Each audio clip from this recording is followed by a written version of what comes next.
करता हूं और जो अपनी मिशन यू टीम के तहत आपका शुक्रिया करता हूं कि थोड़े से अंतराल में जो आप यहाँ पे आए। जो हमने ऐसे बहुत सी कॉन्फ्रेंसें की हुई हैं, प्रेस कॉन्फ्रेंस, लेकिन जो आज हमारी प्रेस कॉन्फ्रेंस है मिशन यूथ से लेकर, वो पॉइंट टू पॉइंट है।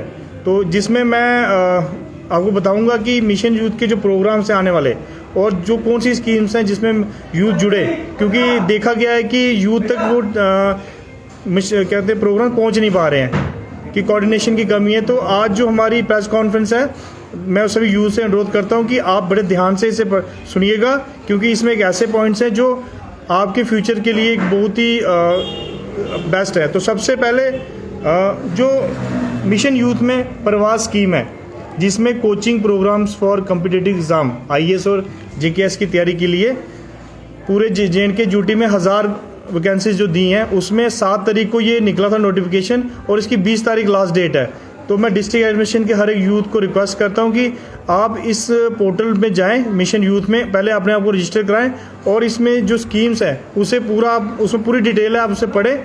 इसमें क्या है कि 30% क्राइटेरिया फीमेल्स के लिए है और 10% जिन्होंने प्रीलिम पहले जिन्होंने किया था उनके लिए है। तो एक बड़ी अच्छी स्कीम है, आप मिस नहीं करें। इसमें आपको देश के हर एक कोने में सरकार की तरफ से बिल्कुल फ्री ऑफ कास्ट, आप देखिए कई इंस्टीट्यूट में 4-4, 5-5 लाख रुपए देके लोग कोचिंग ले रहे हैं, दिल्ली में ले रहे हैं, कोई बॉम्बे बैठा है। तो इस स्कीम्स को आप देखें। इसका सबसे आसान, आप पोर्टल में जाएं, मिशन यूथ में अपने आप को रजिस्टर कराएं और उसमें जाके पूरी एप्लीकेशन सबमिट करके 20 तारीख इसकी लास्ट डेट है। दूसरा, मिशन यूथ में जो विलेज टूरिस्ट एक बड़ा अच्छा एक प्रोग्राम है, जो हमारे यूथ जैसे अनएम्प्लॉयड है, होम स्टेज हमारे JNK में 75 टूरिस्ट विलेज आइडेंटिफाई हुए हैं, जिसमें हमारे डिस्ट्रिक्ट रियासी में हाल ही में जो मिशन यूथ में हमारे डी साहब ने जो बहुत अच्छा एक इनिशिएटिव लिया, सुजनदार, चिनका और कोटला विलेज को एडवेंचर हब में डाला गया, चिनका को टूरिस्ट विलेज, सुजनदार को भी।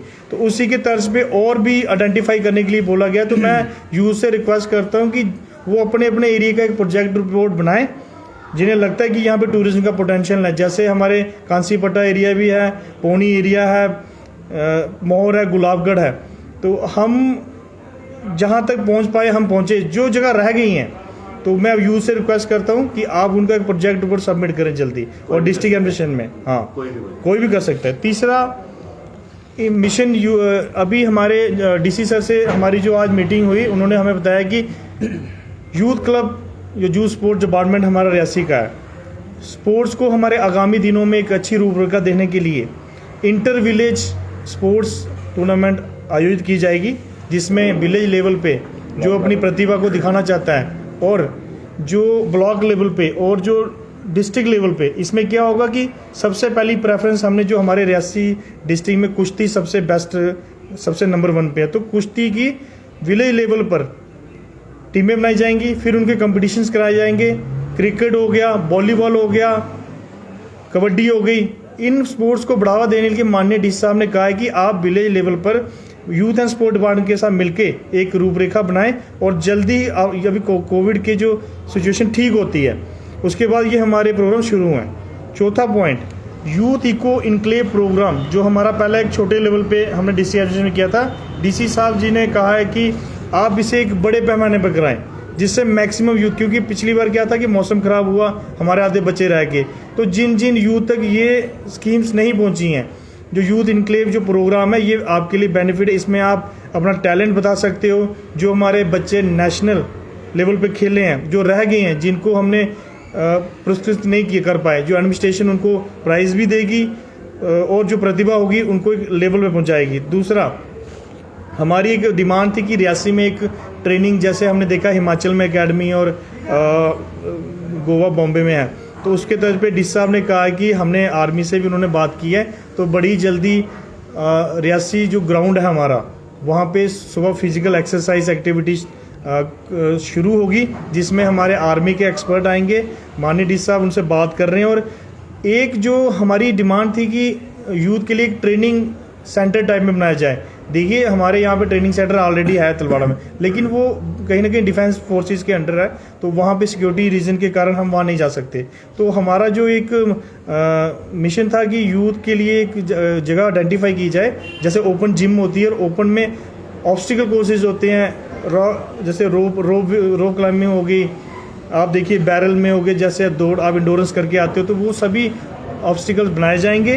उनको एक रूपरेखा देगी, ओपन सिस्टम होगा और उसमें आपको आर्मी भी हेल्प करेगी और जो एक्स सर्विसमैन है जो क्वालिफाइड, जैसे कोई कमांडो ट्रेनिंग की है, किसी ने फिजिकल एजुकेशन की हुई है, तो उनको वहाँ पे डिप्यूट किया जाएगा और ये कंटिन्यूसली ये चलेगा। इसके लिए जगह आप भी देखो, हम भी देख रहे हैं, 2-3 जगह हमने सेलेक्ट की हैं, तो बात चल रही है, डिस साहब बात करेंगे। जब फाइनलाइज होगा तो आप सभी को मीडिया के माध्यम से बताया जाएगा, क्योंकि इसका एक मोटिव है कि डिस्ट्रिक्ट एडमिनिस्ट्रेशन चाहता है कि हमारा यूथ नशे से दूर रहे। इससे आपको एक फ़ायदा हो रहा है कि जैसे रिक्रूटमेंट प्रोसेस होता है, आप उसके लिए मेंटली फिट रहोगे, आपको पूरी तैयारी कराई जाएगी, आप उसी के हिसाब से आगे अपना सिलेक्शन प्रोसीजर कर पाएंगे। नेक्स्ट था कि टूरिज़्म को बढ़ाने के लिए, देखो रियासी डिस्ट्रिक्ट में टूरिज़्म का बहुत पोटेंशियल है, हम हर बार यही बात कहते हैं और एडमिनिस्ट्रेशन इसके लिए बहुत ही सीरियस है। तो यूथ से एक रिक्वेस्ट है, अपने हर एक गांव जो टूरिस्ट के अंदर आपको लगता है कि उसकी एक प्रोजेक्ट रिपोर्ट तैयार करो। देखो ज़बानी बात करना और जो डॉक्यूमेंटेशन में चीज़ दिखाना, उसका एक बड़ा इम्पैक्ट पड़ता है। तो आप अपने अपने एरिया का एक प्रोजेक्ट रिपोर्ट तैयार करो, डिस्ट्रिक्ट एडमिनिस्ट्रेशन को सबमिट करो, फिर उसमें फाइनलाइज किया जाएगा कि जैसे हमारी सलाल एरिया है, अगर बोटिंग के लिए सुटेबल होगा तो वहाँ बोटिंग का कंसेप्शन चलाया जाएगा, राफ्टिंग के लिए बारदारी चल रहा है, और भी जैसे होम स्टेज है वगैरह, इनको आगे बढ़ाओ। अच्छा, आने वाले दिनों में स्कूल कॉलेज जब खुलते हैं, डी साहब से हमने आज एक रिक्वेस्ट की है कि सर जो डिस्ट्रिक्ट एडमिनिस्ट्रेशन के जितने अफसर हैं क्वालिफाइड, वो एक इंटरेक्शन करें यूथ के साथ, कॉलेज लेवल में जाएं, स्कूल लेवल में जाएं, जिससे क्या होगा कि उनको आप बताएं कि अपनी स्टोरीज बताएं, सक्सेस स्टोरीज, जिससे वो इंस्पायर हों, और उनको बताएं कि कॉम्पिटिटिव एग्ज़ाम में कैसे तैयारी करनी है, क्या चीज़ आपको एडमिनिस्ट्रेशन से कैसे कांटेक्ट करना है। तो इसके ऊपर भी आगे हमारा प्रोग्राम है। नेक्स्ट हमारी एक कहता हूँ कि जो वुमेन सोशली भी पुअर है और हमारी कई बहनें हैं जो कांटेक्ट नहीं कर पा रही हमसे, तो उसके लिए हमने डीसी साहब से रिक्वेस्ट की कि एक फ़ीमेल ऑफिसर जो डिप्यूट होगी, जिससे अक्सर होता है कि मेल और फीमेल में होता है कि कई हमारी बहनें, हमारी माताएं हेजिटेशन करती हैं कि हम कैसे मेल अफसर से बात करेंगे। तो हमारी जो आज बात हुई, तो एक फ़ीमेल अफसर डिप्यूट की जाएगी, जिससे हमारी बहनें या हमारी माताएं डायरेक्ट उनसे इंटरेक्शन करेंगी, अपनी बात रखेंगी, उनकी क्या समस्याएं हैं वो रखेंगी। नेक्स्ट है कि यूथ जो अपना टैलेंट दिखाना चाहता है या हमारे जो आगामी प्रोग्राम में अपनी कोई इवेंट देना चाहता है, तो वो हमसे कांटेक्ट करे, क्योंकि पिछली बार कहीं मैंने देखा था यूथ हमसे नाराज़ हुए थे, लेकिन क्या होता है कि एकदम फास्ट मूवमेंट में हमारा ये एक प्रोग्राम था जिसमें हम कहीं हमारे यूथ को बुला नहीं पाए।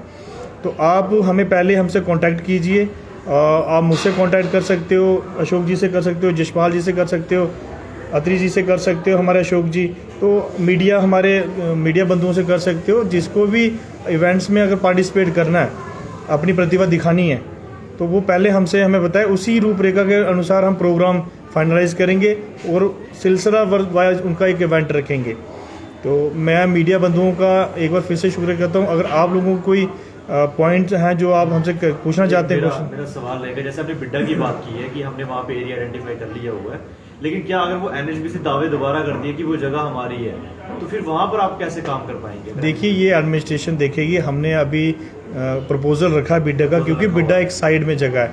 बिड्डा क्योंकि वहाँ पे ना तो एक ना ट्रैफिक है, क्योंकि फिजिकल ट्रेनिंग के लिए सबसे पहले ऐसा माहौल चाहिए कि वहाँ पे ट्रैफिक नहीं होना चाहिए, क्योंकि जब आप बच्चे दौड़ेंगे, कल कोई इंसिडेंट हो गया तो हालात ख़राब हो सकते हैं। हमारे पास चिनका भी एक अच्छा स्कोप है, लेकिन वो दूर है जगह। उसमें क्या होगा कि हम चिनका जो वो रूरल एरिया हैं उनके लिए अलग अलग प्लेटफॉर्म लाएंगे, लेकिन जो डिस्ट्रिक्ट लेवल पे जो हमारा एक सेंटर पॉइंट होगा, जो डिस्ट्रिक्ट हेडक्वार्टर, क्योंकि हमारे पास रामलीला ग्राउंड है, लेकिन वहाँ पे हम एक्टिविटीज़ कंटिन्यूसली नहीं करा सकते, क्योंकि वहाँ पे कल्चरल प्रोग्राम्स होते हैं, क्रिकेट खेलते हैं लोग। तो ये जो एक चीज़ को मानते हैं कि जगह अगर हमारे स्थानीय लोगों की है, तो कहीं ना कहीं हमारा हक बनता है या हमारे युवाओं को हक बनता है एडमिनिस्ट्रेशन दावे से उस जगह को ले सके युवाओं के लिए। कैसे? बिल्कुल, अगर हम देश की भलाई के लिए अगर कोई काम कर रहे हैं, यूथ को हम अगर सही डायरेक्शन दे रहे हैं, तो ऐसी कोई बात नहीं है। एडमिनिस्ट्रेशन अपने लेवल पे देखेगी, एनएचबीसी से बात करेगी। एनएचबीसी भी हमारी संस्था है, खाली जगह बड़ी है, वो कोई परमानेंट बेस नहीं, तो हमारे पास स्टेट लैंड्स काफ़ी, हमने इस हिसाब से बात की थी। बीजेपुर हो गया, नीचे कई स्टेट लैंड्स है, शीप एंड हस्बेंड्री का उनका मेरे ख्याल में वहाँ पे उनका नीचे है खाली जगह है, तो सरकारी जगह जहाँ कोई ऐसी प्रॉब्लम नहीं है। यूथ इको प्रोग्राम से रिलेटेड आपने बात की, दोबारा एक यूथ इको प्रोग्राम कराया जाएगा क्या? हाई लेवल पे होगा वो, सभी को, सबको वो मौका मिलने वाला है इस बार क्या? बिल्कुल बिल्कुल, जो भी मेरा किसी भी एरिया का कोई बंदा है, सबसे पहले तो मैं कहता हूँ कि आप मिशन यूथ के साथ जुड़ें। देखिए बहुत से मैंने देखा कि बच्चे नाराज़ हो जाते हैं कि हमें प्रोग्राम में बुलाया नहीं गया। सबसे पहले आप अपना रजिस्ट्रेशन तो करवाएं, आप मिशन यूथ के साथ जुड़े नहीं हो। ये कोई ऑर्गेनाइजेशन नहीं है, ये एक हमारे माननीय एलजी साहब और हमारे डिस्ट्रिक्ट एडमिनिस्ट्रेशन का एक प्रोग्राम है, यूथ इको प्रोग्राम, जिसमें आपको आपका स्किल डेवलप करना है, आपको अनएम्प्लॉयमेंट के इश्यूज़ को दूर करना है। तो मैं चाहता हूँ पहले अपने आप को पंचायत लेवल पे, ऑलरेडी हमारे जो एसीडी सर है उन्होंने ऑलरेडी पहले हमें वैकेंसी 8 थी, 50 वैकेंसी थी पंचायत लेवल्स पे, तो काफ़ी लोगों ने इसमें 8000 रजिस्ट्रेशन हुई है। तो मैं चाहता हूँ और रजिस्ट्रेशन हो। देखिए आप इसको लाइटली मत लीजिए। मैं समझ सकता हूँ कि पहले क्या हुआ कि काफ़ी यूथ नाराज़ रहेगी, ये इसका कंसेप्शन क्या है। अब थोड़ा कंसेप्ट आपके सामने मैंने लाया, तो आप इसमें जुड़ें। आपकी बहुत सी ऐसी समस्याएं हैं, इसमें मुमकिन स्कीम में भी आपको इतना बेनिफिट है, आप उस स्कीम का फ़ायदा नहीं ले पा रहे हो। तो रियासी डिस्ट्रिक्ट में मैंने देखा है कि मैक्सिमम यूथ को प्रोग्रामिंग का ही नहीं पता है। तो मैं उनसे रिक्वेस्ट करता हूँ, आपको जब भी प्रॉब्लम आएगी आप हमारी टीम से कांटेक्ट कर सकते हो। हमारे क्या कहते हैं इसको, बहुत अच्छे हमारे आकाश जी हैं जो एबीपी के हैं, उनसे आप कांटेक्ट करो, वो भी हमारे मिशन यूथ का एक हिस्सा है। आप एनी टाइम डिस्ट्रिक्ट एडमिनिस्ट्रेशन के पास डायरेक्टली डीसी साहब के पास जा सकते हो। लेकिन मैंने एक कंसेप्ट मैं आपको बताना चाहता हूँ। देखो मिशन यूथ में मैंने देखा है कि बच्चे जो हमारे यूथ हैं वो क्या करते हैं कि जो डेवलपमेंट के काम हैं, मैं उनसे एक रिक्वेस्ट करता हूँ कि जो उनके डेवलपमेंट के काम हैं वो उनमें ध्यान नहीं दे रहे हैं, वो ध्यान दे रहे हैं आगे पीछे। मैं उनसे कहता हूँ कि जो रोड कनेक्टिविटी हो गया, डेवलपमेंट, ये काम आपके सरपंच, बीडीसी, डीडीसी का है। मिशन यूथ में क्या प्रोग्राम आते हैं जो आपके स्किल को हमने बढ़ाना है, अनएम्प्लॉयमेंट इशू है और इश्यूज़ हैं, उसमें आपको ये चीज़ें सोचनी है। तो मैं एक बार फिर से प्रेस बंधुओं का हार्दिक अभिनंदन करता हूँ। अशोक जसोटी, आपसे मेरा सवाल रहेगा, होम स्टे की बात करने जा रही है। होम स्टे किस तरीके से हो सकता है हमारे रियासी में? पहाड़ी इलाकों में लोग कैसे आप तक कॉन्टैक्ट करें होम स्टे के लिए? क्या गवर्नमेंट कोई लोन अप्लाई करे? क्योंकि गरीब लोग हैं, होम स्टे ठीक है, लेकिन कच्चे घरों में लोग नहीं जा पाते, नहीं स्टे कर पाते, तो कुछ ऐसी क्राइटेरिया होना चाहिए गवर्नमेंट एडमिनिस्ट्रेशन के पास। क्या मानते हैं? देखिए सर, एक्चुअली क्या है, मैं आपको बताऊंगा, जो होम स्टे वाला कंसेप्ट है ये बहुत अच्छा है, और खासकर गांव के लिए जो ये सिस्टम है ये बहुत बढ़िया है। आज की डेट में अगर गांव में भी घर हैं तो सब घर जो हैं वो कच्चे नहीं हैं, बीच में बहुत सारे घर जो हैं वो लोगों ने अच्छे तरीके से बनाए हैं, उसमें कुछ निशानदेही की जाए, और जैसे ऑलरेडी गवर्नमेंट कर रही है, तो मुझे लगता है ये गाँव के लिए बहुत अच्छा कंसेप्ट हो सकता है। और जो घर रहने लायक हैं तो उनको निशानदेही अगर की जाए तो उस तरीके से जो है हमारा, क्योंकि हर जगह में होटल फैसिलिटी होना तो मुश्किल है, तो इससे क्या है हमारा टूरिज़्म जो है वो बड़े अच्छे तरीके से डेवलप करेगा, और साथ में जो गांव के लोग हैं उनको रोज़गार का बहुत अच्छा एक स्कोप बन सकता है। तो इसलिए जो गांव का जो ये होम स्टे वाला सिस्टम है ये बहुत अच्छा है, और इसमें कुछ घर जो है वो निशानदेही जब की जाती है तो ऑटोमेटिक वो लोगों को पता चल जाता है उससे। एक सवाल है, कल एक्स मिनिस्टर एजाज अहमद खान जी ने कहा था कि अगर हमारी सरकार में, पिछली सरकारों ने एक प्रोजेक्ट जारी किया था जिसके तहत वो कह सकते हैं कि टूरिज्म के अंडर किसी को युवा को आना है, अगर उसके पास पैसे नहीं है तो वो एक प्रोजेक्ट बनाए, उसे 2.5 लाख तक का लोन दिया जाएगा जी। तो क्या मानते हैं कि ऐसी स्कीम होनी चाहिए? बिल्कुल सर, बिल्कुल ऐसी स्कीम्स होनी चाहिए, क्योंकि देखिए युवा अगर पढ़ा लिखा है लेकिन उसके पास इनकम ऑफ सोर्स कोई नहीं है, और उसको अगर इस तरह का कोई स्कोप मिल जाता है तो उस तरीके से वो अपना, अगर मान लीजिए जैसे उसका घर है, उसको अगर वो थोड़ा और डेवलप करना चाहता है और बाद में उसको होम स्टे के लिए यूज़ करना चाहता है, तो ऐसे जो प्रोजेक्ट्स हैं उनको लागू किए जाना चाहिए, और ये ऑटोमेटिक हर आदमी और खासकर यूथ के लिए बहुत बड़ी एक फैसिलिटी बन सकती है। उसमें मुदस्सर जी मैं एक बात कहता हूँ आपको, हाल ही में डीसी साहब ने यूथ इंक्लेव प्रोग्राम में कहा था कि अगर कोई पंचायत का नुमाइंदा टूरिज्म के इशू जो आप बोल रहे हैं मिनिस्टर्स के लिए, तो ऑलरेडी डिस्ट्रिक्ट एडमिनिस्ट्रेशन ने कहा है कि 10 लाख तक अगर कोई वहाँ पे टूरिज्म को सेटअप, कोई अनएम्प्लॉयमेंट यूथ करना चाहता है तो डिस्ट्रिक्ट एडमिनिस्ट्रेशन उस प्रोजेक्ट रिपोर्ट को देखेगी, और उसी के तर्ज पे वहाँ पे जो इंफ्रास्ट्रक्चर बनेगा उसमें आपको डिस्ट्रिक्ट एडमिनिस्ट्रेशन हेल्प करेगी। ये मिशन यूथ में ऑलरेडी ये है स्कीम एक है। सवाल मेरा भी है, जिस तरह से देखिए कि पिछले दिनों जुगल किशोर ने प्रेस कॉन्फ्रेंस की जिसमें कहा था कि उन्होंने कहा था कि जो वैष्णो देवी की प्रक्रिया है वो की जाए, कटरा से लेके माघ से लेके पूरा उसका वैष्णो देवी का एक चक्कर लगाया है। ये प्रमोशन किस तरह से देखते हैं और जो पहाड़ी क्षेत्र हैं उनको किस तरह का फायदा इससे मिल सकता है और आपकी इस पे क्या राय है युवा होने के नाते? देखिए, सबसे पहले मैं आपको बताना चाहता हूँ कि रियासी डिस्ट्रिक्ट में पिलग्रिम टूरिज्म की आप बात कर रहे हो कि हमारी माता वैष्णो देवी और शिव श्राइन बोर्ड में जो टूरिस्ट जाता है, सबसे पहले रियासी डिस्ट्रिक्ट में जो मैं कहता हूँ रियासी हेडक्वार्टर को उसका कोई फ़ायदा नहीं हो रहा है। तो सबसे पहले कि उनका एक डाइवर्शन करना चाहिए।